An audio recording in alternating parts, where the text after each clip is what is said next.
جلدی جلدی میں اپنی سیٹ پہ کھڑے ہو گئے اور ان کا یہ کہنا تھا کہ محمود خان اچکزئی ذاتیات پہ بات کر رہے ہیں، اور اگر وہ ذاتیات پہ بات کریں گے تو بات دور تک تلک جائے گی۔ اور اس کے بعد اسپیکر نے محمود خان اچکزئی کا مائک بند کر دیا اور اس طرح یہ بات ہو گئی ختم۔ لیکن اس کے بعد مسلم لیگ نون کی طرف سے یا ان کے جو ممبران تھے ان کی طرف سے کسی کی یہ ہمت نہیں ہوئی کہ وہ محمود خان اچکزئی سے آنکھوں میں آنکھیں ملا کر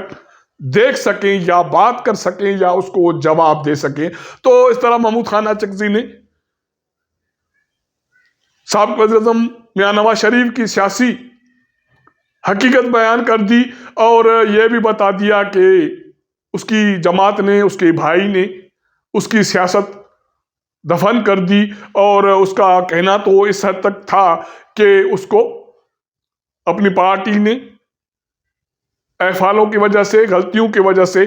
ذبح کر دیا۔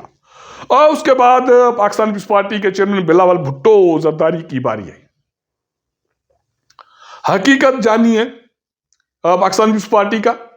ایزا سندھ میں حکمران جماعت،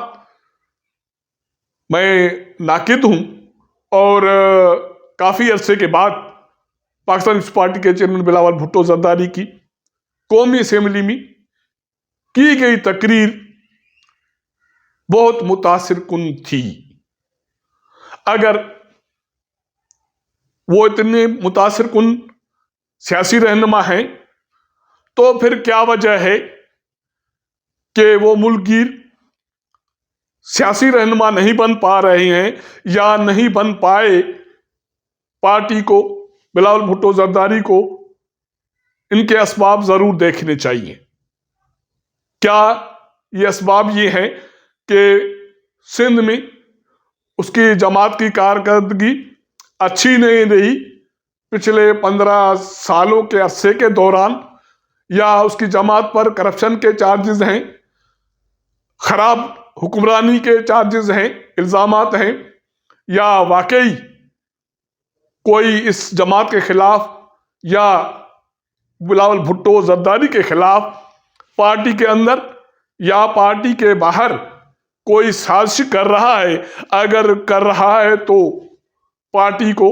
جو بلاول بھٹو زرداری کے قریبی لوگ ہیں یا اس سے سنسیئر ہیں، ان کو ان کرداروں کی نشاندہی کر کے بلاول بھٹو زرداری کو اس مافیا سے، اس سرکل سے، اس گھیرے سے آزاد کروائیں، تو یقینی طور پر جو نکات انہوں نے اسمبلی میں رکھے، اگر واقعی پارٹی یا بلاول بھٹو زرداری ان خیالات کو فالو کرتے ہیں تو وہ مستقبل میں ملک گیر لیڈر بن سکتے ہیں۔ بلاول بھٹو زرداری نے ملک کی سیاست، معاشی صورتحال اور پارلیمانی اختیارات، مستقبل کے پلان پر روشنی ڈالی، اور ان کا یہ کہنا تھا کہ پاکستان خطرے میں ہے اور ہم خطرناک مرحلے میں پہنچ چکے ہیں۔ کوئی چارہ نہیں ہے کہ ہم میثاق مفاہمت کریں، میثاق معیشت کریں، اور ان دوران انہوں نے سنی اتحاد کونسل یا عرف عامہ تحریک انصاف کے رہنماؤں کو یہ دعوت دی کہ آئیں، ان نکات پر تعاون کریں، بیٹھ کر بات کریں۔ آپ کو، ہمیں لوگوں نے ووٹ اس لیے نہیں دیا کہ ہم یہاں آ کر جھگڑے کریں، گالیاں ایک دوسرے کو دیں۔ تو لوگوں کو ریلیف دینے کے لیے ضروری ہے کہ ہم ایک دوسرے سے تعاون کریں۔ ہمارے بغیر آپ کچھ نہیں ہیں، اور آپ لوگوں کے بغیر حکومت کی یا ٹریزری بینچوں کی اہمیت نہیں ہے۔ اس کے بعد ان کا جو موضوع تھا وہ وزیر اعظم شہباز شریف کی کل کی تقاریر کے حوالے سے تھا، جس میں انہوں نے کچھ نکات ایسے اٹھائے۔ اس کے حوالے سے بلاول بھٹو زرداری نے اپنے اتحادی وزیر اعظم کو واضح الفاظ میں یہ پیغام دے دیا کہ NFC کی وجہ سے وفاق مقروض نہیں ہے یا معاشی بدحالی کا شکار نہیں ہے۔ وفاق اپنے اعمالوں کی وجہ سے اور بیڈ گورننس کی وجہ سے یا خراب فیصلوں کی وجہ سے اس نہج پر پہنچا ہے، تو اس حوالے سے آپ انقلابی قدم اٹھائیے اور جو بھی خرابیاں ہیں ان کو دور کرنے کے لیے آگے بڑھیں۔ اس کا یہ کہنا تھا کہ 18ویں آئینی ترمیم کے روشنی میں 18 سے زیادہ وزارتیں صوبوں کو منتقل ہونی تھی، وہ نہیں کی گئیں، اور یہ عمل 2015 سے رکا ہوا ہے، اور ہر سال اس مد میں 320 ارب روپے خرچ ہو رہے ہیں۔ اگر یہ اقدامات اٹھائے گئے ہوتے تو اب تک یہ معاملہ حل ہو چکا ہوتا اور یہ اخراجات بھی نہیں ہوتے۔ اگر ماضی میں نہیں ہوا تو اب کر لیں۔ اور اس کے علاوہ اس کا یہ کہنا تھا کہ 1500 ارب روپے اشرافیہ پہ خرچہ ہو رہا ہے، اس کو ختم ہونا چاہیے۔ انہوں نے الیکشن اور جوڈیشل ریفارمز کا مطالبہ کیا اور اس حوالے سے بھی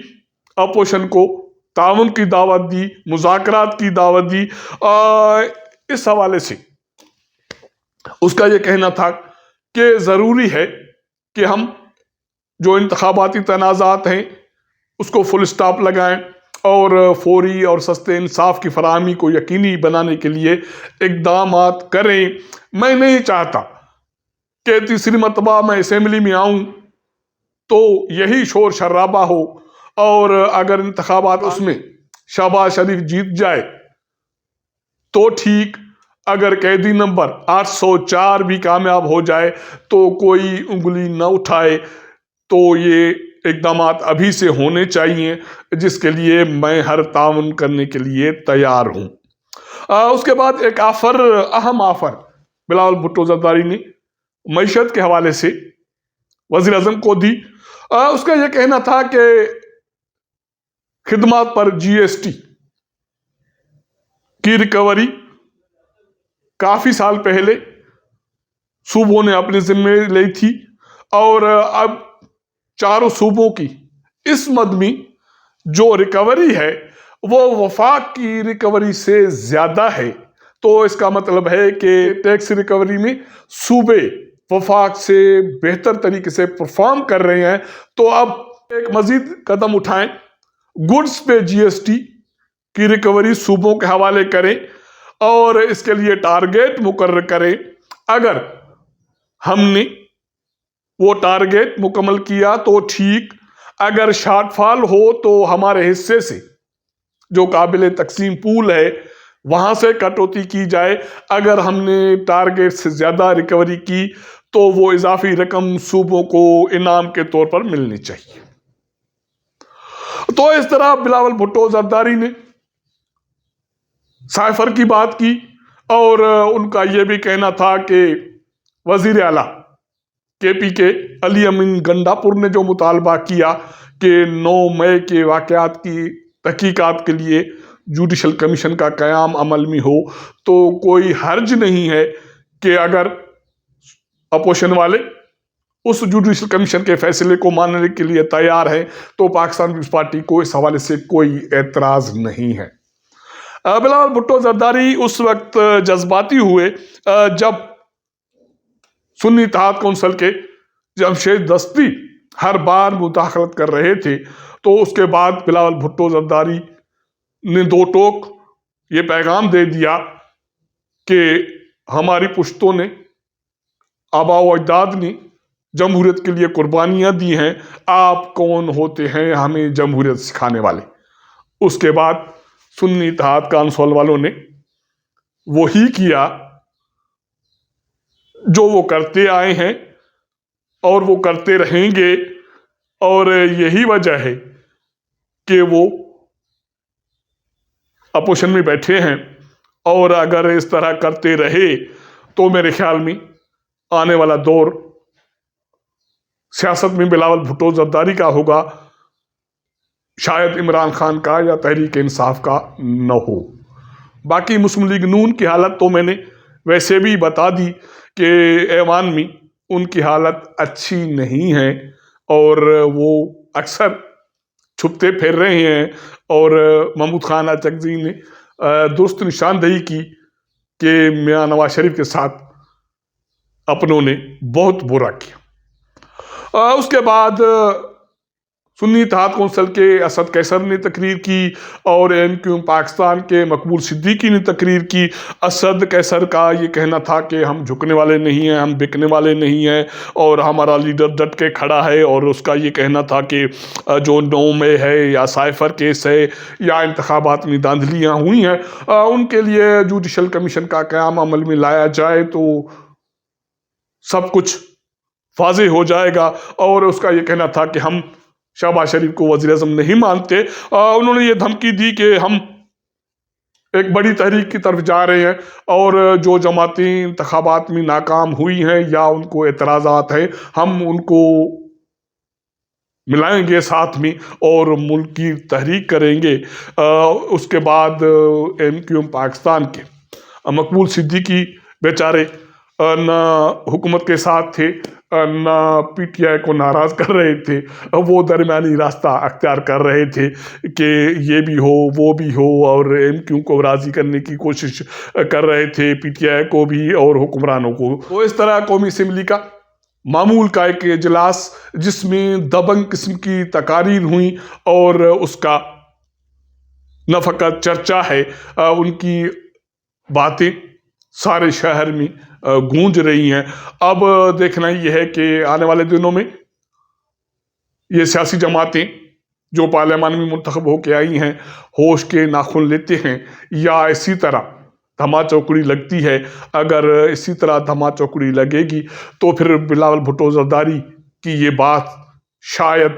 درست ثابت ہو کہ اگر ہم سیاستدانوں نے ایک دوسرے کی عزت نہیں کی تو کوئی اور ادارہ ہماری عزت نہیں کرے گا، اور یہ بھی ضروری نہیں ہے کہ عدلیہ، اسٹیبلشمنٹ اور باقی ادارے لائن میں رہ کر اپنا کام کریں اگر ہم اپنے لائن میں رہ کر کام نہیں کریں گے۔ اب تک کے لیے اتنا۔ اگر ہمارا یہ ولاگ آپ کو پسند آئے تو اپنے دوستوں کے ساتھ ضرور شیئر کیجیے گا، اپنا فیڈ بیک دیجیے گا۔ آپ کے ساتھ ملاقات کریں گے اگلے پروگرام میں، تب تک اجازت دیجیے گا۔ اللہ حافظ۔